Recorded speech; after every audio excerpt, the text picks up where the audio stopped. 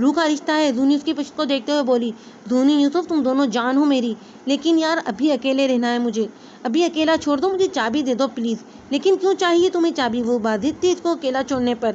ابھی کچھ دیر اکیلا رہنا چاہتی ہوں، پلیز چابی دے دو. یوسف نے سنجیدگی سے اس کو دیکھا اور سادہ لہجے میں بولا، زونی چابی دے دو اس کو. لیکن یوسف، زونی احتجاجاً بولی. زونی، میں بول رہا ہوں نا، دے دو اس کو چابی. وہ آنکھیں نکالتا ہوا بولا،